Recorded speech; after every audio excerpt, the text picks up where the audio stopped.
according to evolution, the human child is an expectation, not has an expectation, but is an expectation for unconditional loving acceptance, for having their emotions seen, validated, recognized, and accepted, for being held in such a way that the child doesn't have to work to make the relationship work with the parent, because the relationship is just there unconditionally. These are the essential needs of human children. In this society, because of the stresses that parents are under, because of the multi-generational trauma that's passed on from one cohort to the next, those needs of children are often frustrated. Effortless Mindfulness with Loch Kelly. Experience support for awakening as the next stage of human development through micro-meditations and conversations about non-duality, neuroscience, and contemporary psychology. And joining us today is the distinguished Dr. Gabor Maté, expert in healing trauma and addiction. He is the best-selling author whose recent book, The Myth of Normal, Trauma, Illness, and Healing in a Toxic Culture, has touched lives worldwide. Today, Gabor and I talk about the full range of human consciousness. We present the view that our basic nature is one of unconditional love and the potential for awakening. We discuss the ways trauma can cover over this and how we can now acknowledge and heal trauma together and uncover our natural awake consciousness to feel connection, wisdom, and love. I hope you'll enjoy. So, welcome everyone. It's my great pleasure today to welcome a guest to the podcast, Dr. Gabor Maté. Gabor, great to have you here. Loch, thanks for having me. Yeah. So last time I saw you, we were both in Costa Rica, and you were doing laps in the swimming pool. Yes, at Blue Spirit in Costa Rica, and I love those laps. Yeah, you know what? Actually, it's my form of meditation. Yeah, no, in I the could pool, see. you're breathing very rhythmically, and there's no distraction, Yeah, so it's beautiful. I love it. Yeah, so would love to begin to give this amazing book, The Myth of Normal, Trauma, Illness, Healing in a Toxic Culture, which is really a seminal book, I believe, and so timely. Every page is worth it, and I'm just happy to be able to have you kind of elucidate some of the main topics, and come from 500 and some pages to 45 minutes of of talk. So maybe if you would begin, maybe just saying something about the myth of normal and what trauma is as you define it and have seen it really experientially. Sure. So this is a book that took me 10 years to research and 3 years to write. And it's 500 pages now, but its original version was double this length. Wow. So a lot of work went into both fashioning it and then in cutting it and making it just incisively informative without overloading the reader. And it was a challenge for me because writing it, I really identified with the writing of it, which meant that when that wasn't going well, I wasn't going well, So there was that over-identification. Fortunately, I had my brilliant son, Daniel, helping me write the book. And between the two of us, we created something I think worthwhile. Now, the myth of normal. So as a physician, I was trained to see normality as the range of parameters within which human life is possible or health is possible. So there's a normal range of temperature. If it's too high, your life is threatened. If it's too low, your life is unsustainable. Or blood pressure. If it's too high, you face the risk of a stroke or death. If it's too low, you can't function. So normal in that sense, the normal range is identifiable, equal to healthy and natural. But in our culture, we also use the word normal as a word for what we're used to, or what we can expect, or what we're accustomed to. So there's a lot of things that are normal in this society. To give you an outrageous example, if you lived in a town where everybody tortured their cats, then torturing your cats from that point of view would be quite normal. But would it be healthy or natural? I'm saying that this culture tortures us in ways that are not healthy or natural, but because they're normal, we're so used to them, we don't see the toxicity and its effects on us. And I'm saying as a physician, is that the normalities in this society make a lot of people physically and mentally sick, and makes it difficult for all of us to live an authentic life. So what is normal in this culture is neither healthy or natural. Yeah, beautiful. And I know, having heard some of your compassionate inquiry, one of the unique ways you help illustrate this and make it experiential is you ask a group of people, how many here feel like they lived a happy childhood? Mm-hmm. And so what do you find out when you ask that question? What does it reveal? Well, so first of all, both the perusal of the scientific literature that I've conducted for decades now, as well as my own experience, as well as my own professional experience as a physician and provider of therapy, have taught me that underneath most maladies of body or mind, there's trauma, there's this wounding. And whether we're talking about autoimmune disease or malignancy or depression or anxiety or addictions or PTSD or ADHD or whatever we're looking at, or simply dysfunctional behavioral patterns, relational patterns, there's always a wounding at the source of it. And every once in a while, somebody will say, well, hey, doc, I was addicted, but I had a perfectly happy childhood. And then I issue what I call the Happy Childhood Challenge. And it usually takes 3 minutes to get to the heart of it, that there was a lot of pain in that childhood. But since the child doesn't know any other childhood to compare it to, for them that was the norm. Right. So for a child not to be listened to, not to be seen, not to be heard, they didn't experience that consciously as a wound because that's all they knew. And yet, if you look at it from the point of the actual needs of the child, Right. being seen and heard and accepted is an essential life need that nature programmed into us. So the wounding happens, but the person is not aware of the woundedness. And I've seen that over and over and over again. And with that Happy Childhood Challenge, I have yet to see the exception. Where you talk to somebody for 3 minutes, oh yeah, here's the pain. Here's the pain that I suppressed or wasn't aware of, but which is driving my behavior today. Yeah. And so, maybe you say a little more about the needs that you discovered from research and from your own experience. What are the needs of a child that went unmet?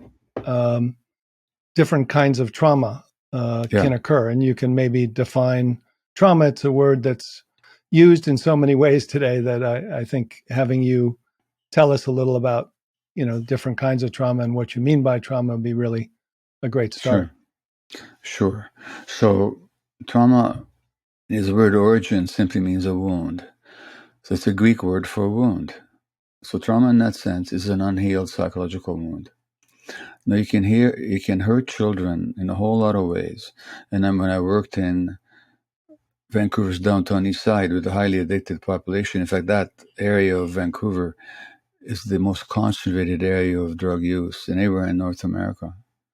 So within a few square block radius, we have more people using heroin, cocaine, fentanyl, alcohol, anything you can imagine, crystal meth, than anywhere else in North America. Excuse me. And in that context, I didn't have a single female patient, as I've often pointed out, who had not been sexually abused as a child. I mean, not even by accident did I meet anybody who had not been sexually abused. Mind you, the doctors never asked them about that. Doctors are not trained to ask for those questions. But when I did, the answer was always yes. And the individuals never even made the connection between the sexual abuse and the addiction. But there's a huge correlation in the scientific literature and in real life, because what addictions are all about is soothing some kind of pain. So that you can hurt children by abusing them emotionally, physically, sexually, by having them witness violence in the family, by a rancorous divorce with a lot of tension in the home, by a parent dying, a parent being jailed, a parent being mentally ill, a parent being addicted. Neglect, these are obvious ways to hurt children and to traumatize them, but there's another set of what I call traumas or woundings that occur not because terrible things happen to kids, but because the good things that should have happened didn't happen.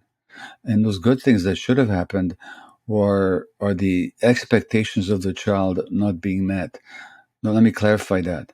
No child is born with expectations. There's no conscious expectation. The child is born as an expectation. So our lungs are an expectation for oxygen. Why? Because our lungs evolved in relationship to oxygen. If there was no oxygen in the Earth's atmosphere, there'd be no lungs and there'd be no human beings. So the human being is an expectation for oxygen. And clearly, you can wound a child by depriving them of oxygen. Now, according to evolution, the human child is an expectation, not has an expectation, but is an expectation for unconditional loving acceptance, for having their emotions seen, validated, recognized, and accepted, for being held in such a way that the child doesn't have to work to make the relationship work with the parent, because the relationship is just there unconditionally. These are the essential needs of human children.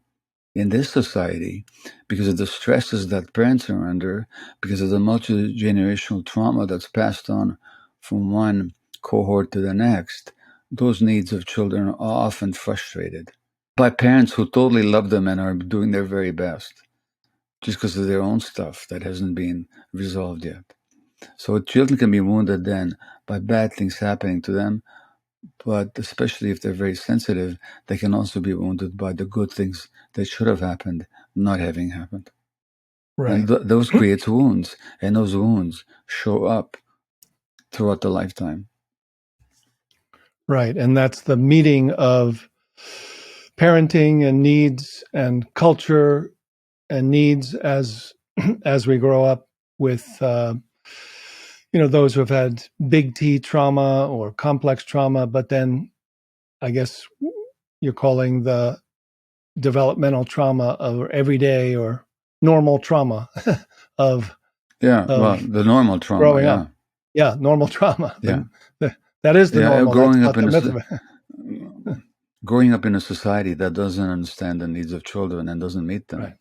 Yeah. And you're a meditation practitioner and teacher. And what is the quality that emerges from meditation once it's practiced? Right. Is the capacity to observe oneself, to see oneself non-judgmentally. Would that be accurate to say it? I would say that's the first kind of toward your acceptance or stepping back to observe. And then I think then there's a next, which is more the effortless mindfulness, which is reconnection to wholeness and interconnection or interbeing with all beings. Exactly. And these are all qualities that children are naturally born with. Mm-hmm. The reason we have to work so hard later on to regain them is because in our childhood we got disconnected from ourselves and disconnected from others. And those are the result of our needs not being met or of more specific wounding that we had to endure. Yeah, so that, that simple definition that you give of, what is the wounding, what does it lead to? Disconnection. So disconnection on the bio, psycho, social, and spiritual or consciousness from self and other. Yeah. So and all by those. the way, You've just outlined the basic. Well, you basically summarized the indigenous medicine wheel concept, where we have our biological, the body needs, the psychological needs, the psycho-emotional needs, spiritual needs, and our social needs. And full health rests on the balance between those four quadrants. Yeah. And part of the toxicity of our society is that those connections are lost. That's right.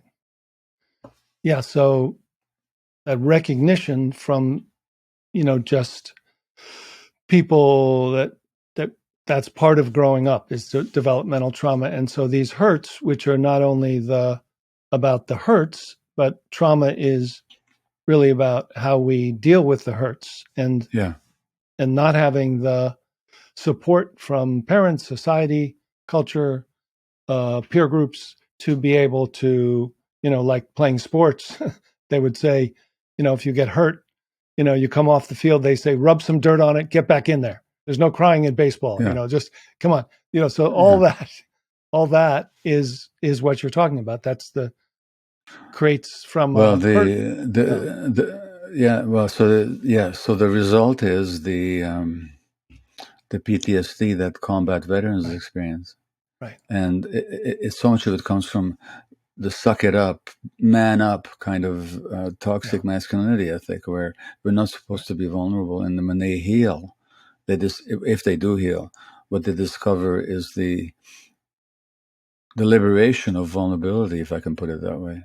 And when it comes to sports, you have this striking episode in your book where you're playing hockey, I think, and you just experience this flow and connection and interbeing and in that moment. And I've had those moments, and then you wonder, how the heck did I get here, and how do I get it back? Yes. But it's so an activity like sports can be both be a portal to that kind of experience, and I know that about athletes, but it can also be a denial of your experience, depending on how it's managed and handled and responded to. Yes. Yeah. And so that, I know we also have worked in the inner city and inpatient, outpatient, worked with addicts and Axis One mental illness, and worked with people who are also, spiritual teachers and others. And all of it is really this recovery from this wounding that has happened on all these levels. What would you say in terms of addiction and recovery? That principle of the 12 step of there's a power greater than ourselves that can restore us to sanity. Is that something that feels like it has helped people? Well, it has helped people, and I do have I have a complex response to it. Okay. So first of all, the 12 steps, getting in touch with the higher power, which for some people is offensive because maybe they were beaten over the head by the Bible when they were kids, and that don't talk to me about God, but if you let go of the higher power as any specific religious entity, but just our capacity for interbeing or just being, period. Well, how wonderful to connect with and to appeal to your higher power. So, and then the other steps of recognizing that, I have a problem over which my little ego has been powerless. That's great.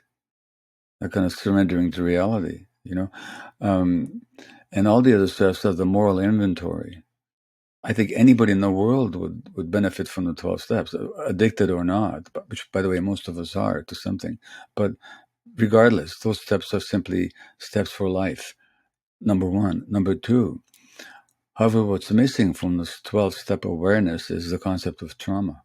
As you so beautifully put it, it's on the physical level, it's on the attachment level with the parent, it's on the emotional level with inability getting the messages, oh, it's not okay to be angry, it's not Yeah. okay to be sad, all of that repressing and anxiety around disconnecting from natural, as you define it, the natural emotions, which include, interestingly, all those emotions, which include anger, lust, fear, Yeah. all those primary emotions, that Grief. grief, that many spiritual Yeah. traditions try to go beyond as if they're transcending them or those are negative. But certainly Exactly. so this is where the kind of holistic approach of yours is really so beautiful. I was struck on page 10 of your book when you list some glimpses of what you call effortless mindfulness. Yeah. And I thought, oh, yeah. You say you feel relief. Your mind is wide open without an agenda. You're free of worry, fear, and judgment. Your center is moved from your head to your heart. And you list, maybe 10 or 12 such qualities. Those are experiences of the real self, aren't they?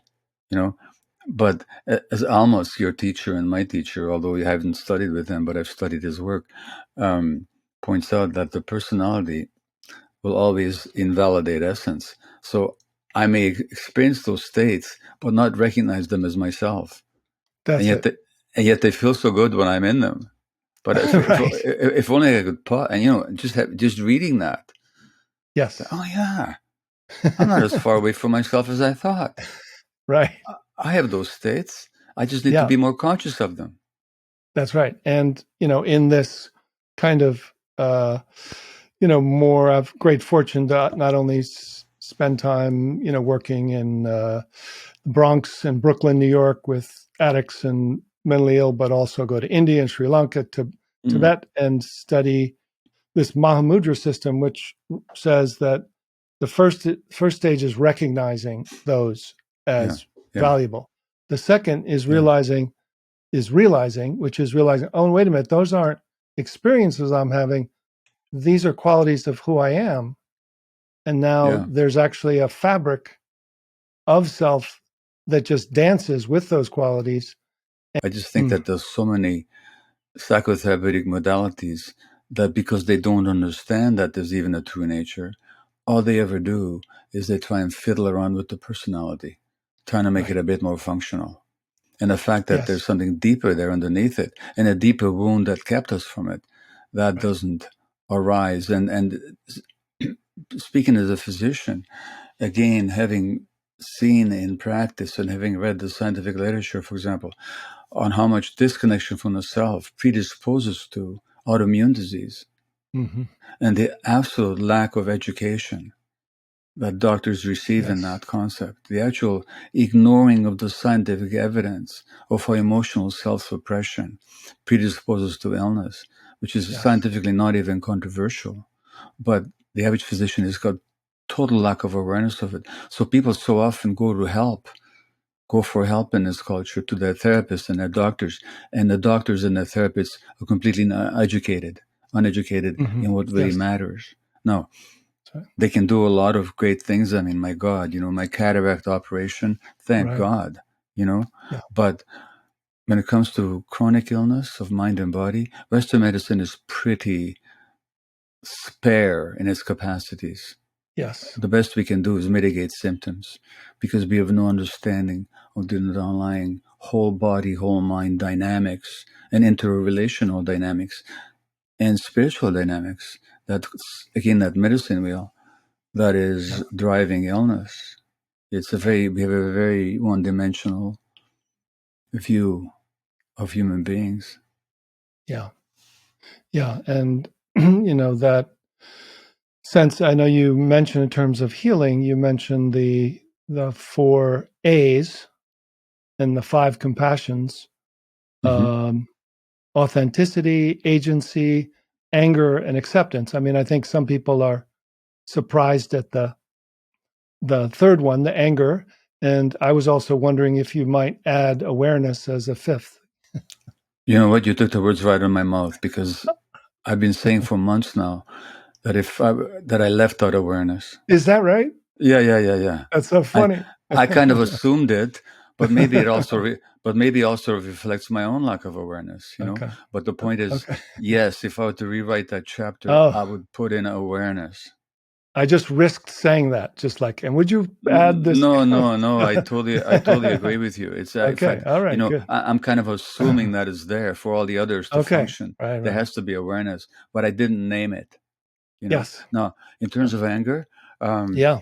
lots of studies have shown that the suppression of anger or the repression of it conduces to illness. So there was a study in New England in 2000 published in 2007 that they looked at 2,000 women over a 10-year period.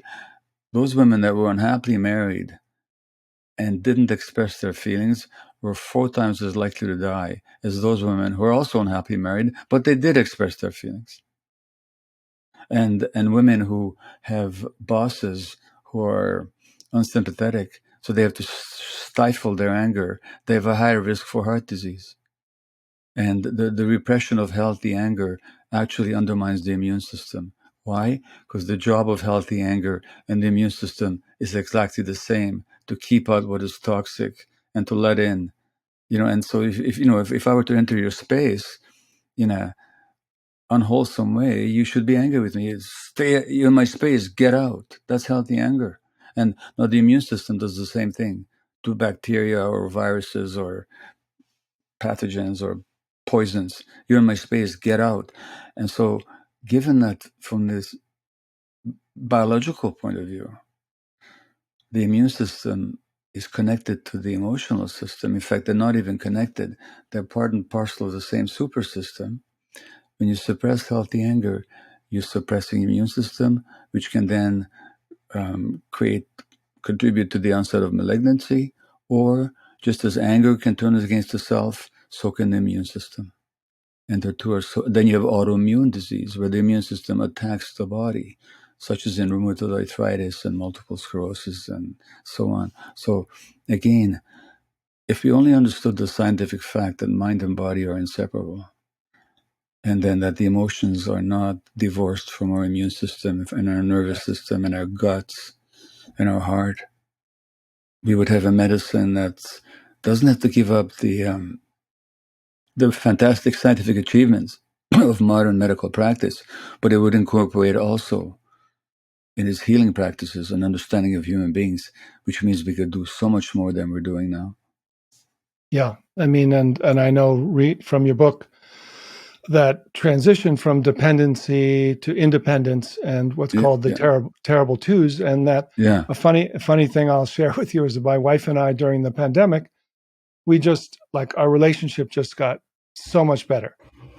We would start these funny little things, and one of them was we would just as soon as we see each other, we would just start with "No, baby, no, no, baby, no," and then the other one would say "No, baby, no," and then the other would say "Yes, yes, baby, yes, no, baby, no." And but the idea was that we're kind of owning our space and expressing in a way that was, maybe unexpressed from childhood, but we knew we had to say it to somebody. And you're playing. And we're playing. And play, by the way, is an essential need of the child. Free play is an essential need of the human child for healthy brain development. Free play is much more important than academic learning for brain development. And again, if you look at our society, kids don't play anymore. They get gadgets. Right.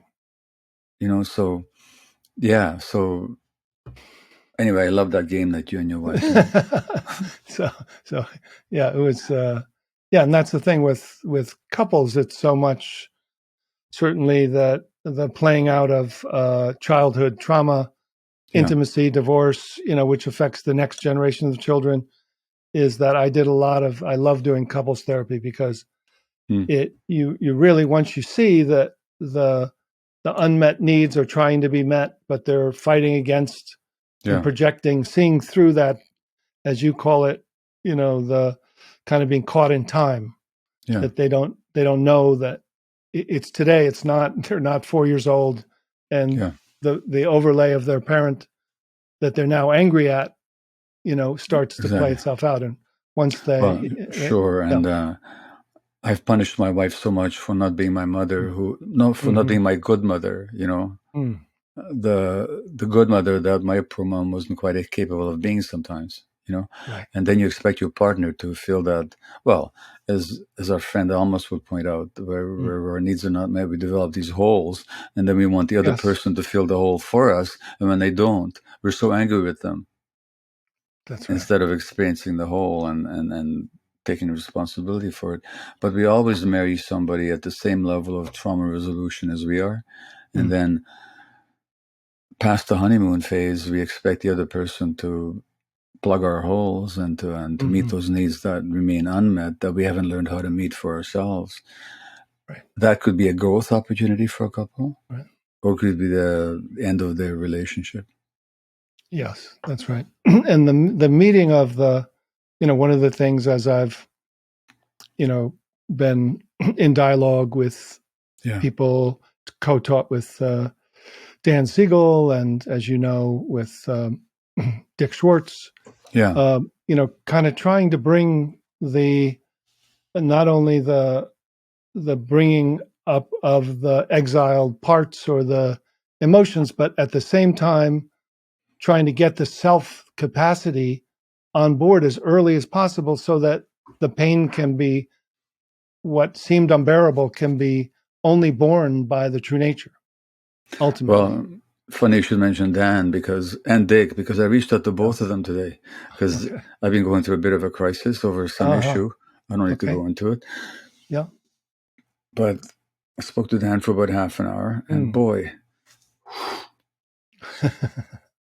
the whole thing's what I experienced as a really upsetting disaster just became another growth opportunity, and I just felt such relief and release and liberation afterwards, Without saying, what it was, but just go from that, painful, contracted, identified, to the intervention or the connection. Like what, right? Yeah.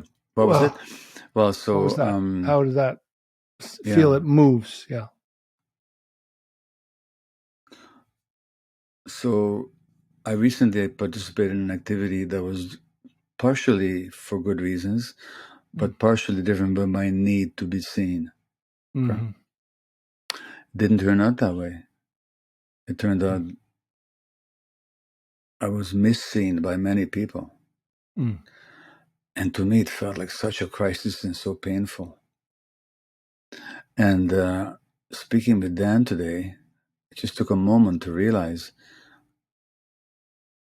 that, number one, the need to be seen is that of the 1-year-old baby that I was.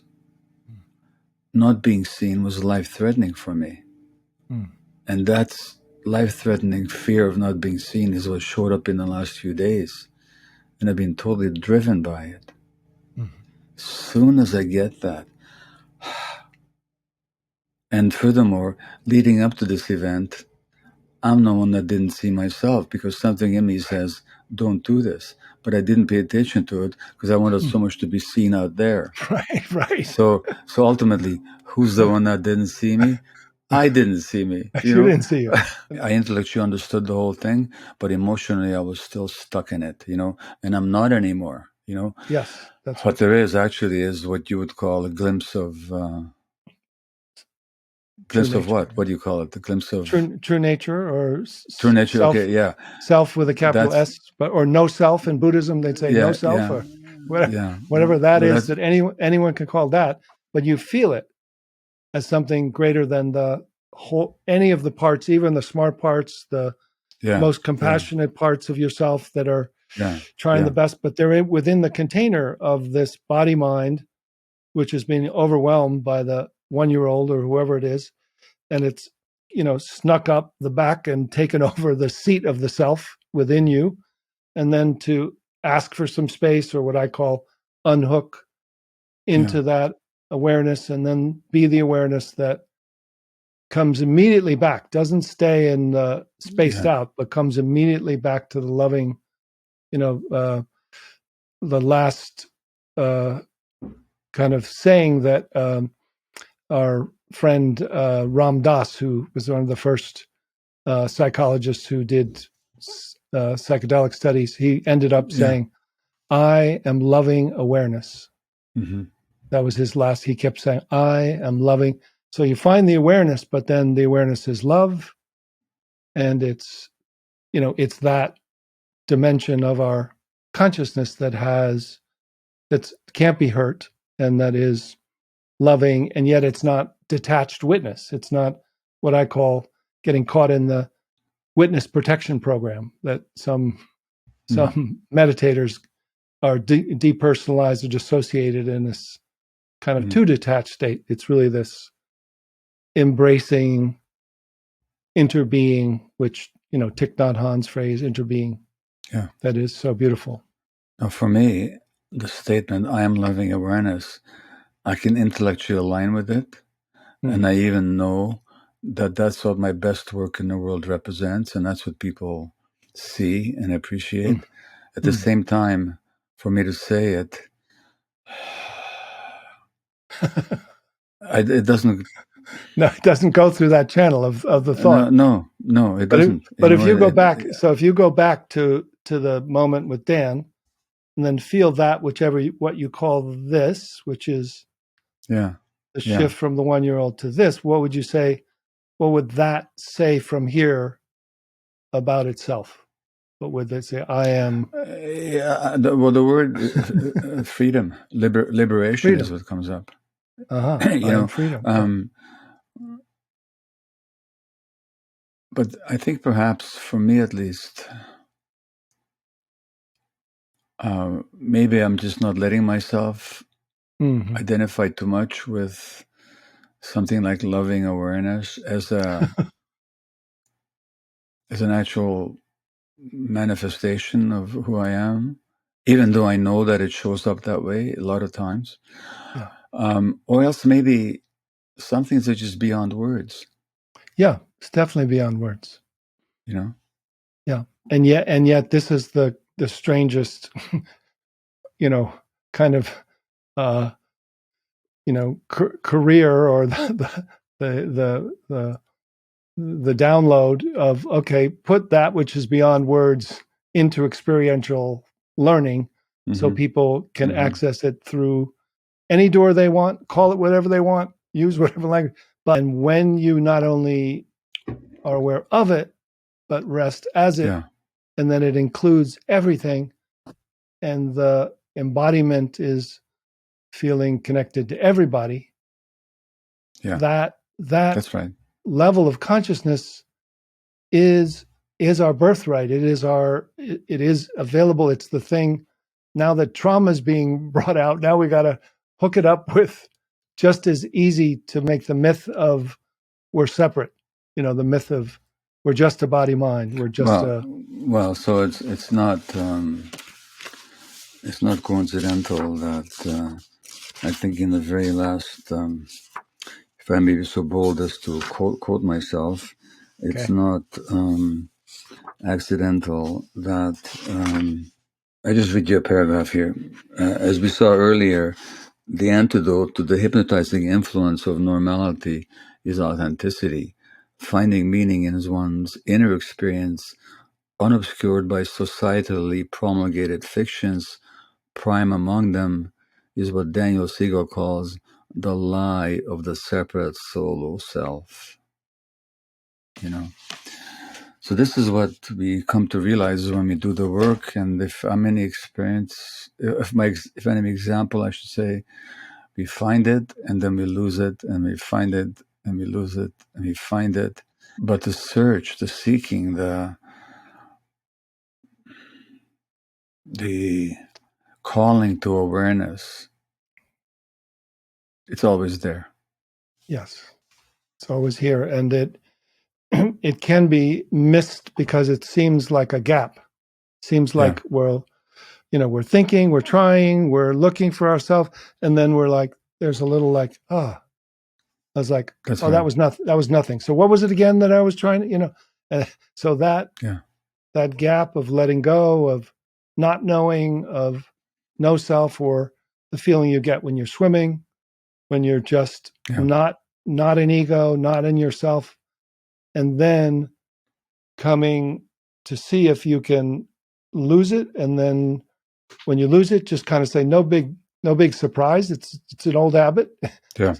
Recognize, and then be curious about what is it that took you away, or what is it that's calling you in you that's painful, that may need some love. Exactly. So that's the part that we can do by ourselves on the smaller and medium level, and then when it gets bigger, creating, and maybe that's a good topic to end with here, is talk a little about healing in terms of how we've been wounded, and now how we can find it for ourselves, and now how we can get the support, like what kind of, in terms of community, or creating peer support and things like that can help us heal, because not everyone, as we know, because we worked in inner cities, not everyone can afford good quality psychotherapy, and yet everyone, we have to find a way to create ways to to access this. Anything you'd like to say about that? Well, let me just stand up for a moment. I want to show you a book. Sure. Okay, great. So here's a book, which is an international bestseller. It's called The Boy, the Mole, the Fox, and the Horse by Charlie McKesey. And it's a picture book, ostensibly for children, but not really. And it's, beautiful art with just a few lines at the bottom. And it's 4 friends, the boy, the horse, the mole, and the fox.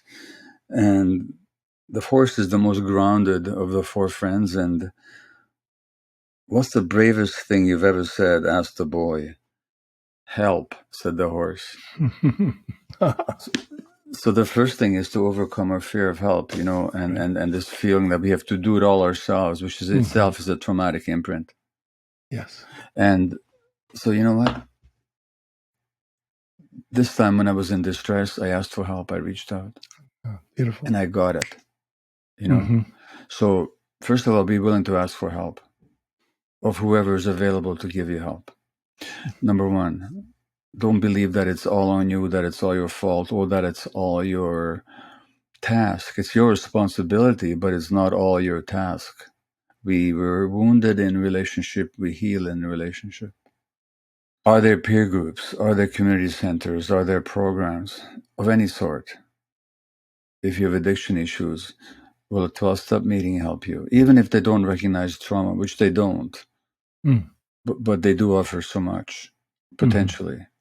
Are there friends you can talk with? There's the library. There's so many good books. Yours amongst them, mine amongst them, and so many others that are so helpful for people. I know, just to read them and to do the exercises in them. You give exercises and suggestions. I do, as do many other good books. There's so much content on YouTube. I mean, I think the internet is a curse for humanity in most ways, but it does offer some beautiful content. Yes. And what you realize when you watch it is that you're not alone. The kind of work you teach, which is really based on self-awareness, and it's not difficult what you're teaching. You talk about the effortful meditation and the effortless meditation, and I know you said you have an ADD brain. So do I. My first book is about ADD, and it's just torture for me to try and meditate in the traditional ways. Yes, totally. I've sat there for 8 days in total silence, and it was actually helpful for a day, but God, But there are all kinds of ways of working with the body. There's yoga, there's exercise, there's your effortless mindfulness. There's much more out there than people tend to realize. That's right. So I know that the access to therapy is very much economically circumscribed, especially good therapy. But there's a lot out there. If you look, you'll find. Yes. Yeah, you can find. That's the thing, is trust that you'll find. And as you say, just that first word to a friend, can I ask you for some help? Yeah. Just that. That's right. That you will access, like the Diamond Heart approach, I do what I call peer inquiries, where I have people ask each other, pair off. I think you may do that too, yeah? That's right. In your workshops. Yeah, and there's some programs, for peer counseling. Peer counseling. You can find them online. You can find You can find them online. online. Yeah. And if it's set up right, so people are listening, mirroring, giving eye contact, being seen, you feel seen, you feel heard, and there you go. There's the most of what therapy is anyhow. In some ways, at least the first part of therapy is being with, being heard, being listened to, being mirrored and validated and empathized, or even more than empathy, compassionate compassionate inquiry, which is so beautiful. Well, this is wonderful, and I want to hold up this book, which you can all see, and is available, and well worth the read, even if you kind of skim through it or look through the index and find areas that you want to. If you don't want to read front to back, there's something there, I think, for everyone, and it's a gift to humanity. And I really appreciate your good heart that led your mind to support it and give this to us. Thank you, Loch. And actually, my next intention is to really dive into your book, the way of effortless mindfulness, because you know what? I didn't know that an ADD guy wrote a book on meditation. And, I've had your book for a year, but, so many other books. But now I'm going to dive into it. Yeah, good. Well, I'll look forward to us dialoguing again. So thank you so much, Gabor. It's such a pleasure. Mine as well. Thank you. Know yourself. Recognizing self with a capital S leads us to a new kind of self-compassion practice. In the usual self-compassion practices, who is compassionate to whom? What self is compassionate to what self? This usually means that a part is trying to have compassion for another part. In the following approach, we realize that who we are is not a small self, but many parts. Then, rather than a part having compassion for different parts of yourself, there is a discovery of self with a capital S, which has natural compassion for the whole.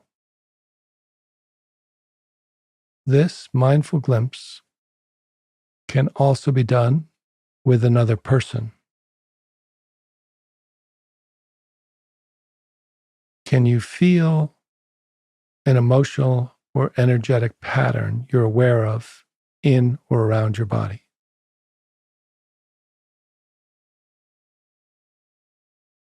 Notice what is the shape, size, location, and feeling of this part. Can you thank this part and ask it to unblend and open some space?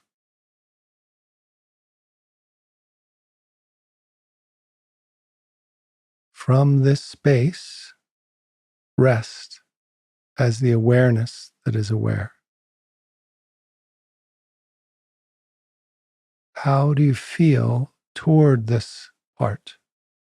Not from your head, but from your heart. Is this part aware that you are here with it? Is this part aware of your feeling of compassion toward it? And ask this part if there's anything it wants to let you know. And listen.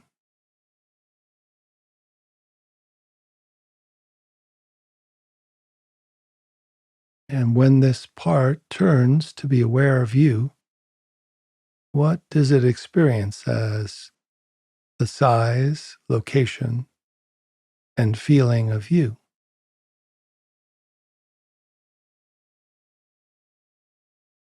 How does it feel to be aware from your open heart toward this part within your body?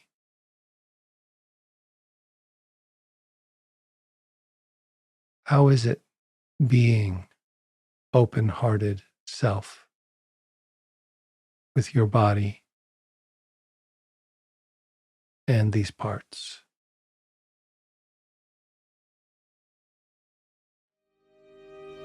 We offer this podcast freely thanks to the donations of kind listeners like you. If you'd like to be a supporter of this podcast, please visit lochkelly.org/donate. We are grateful for your tax-deductible donation.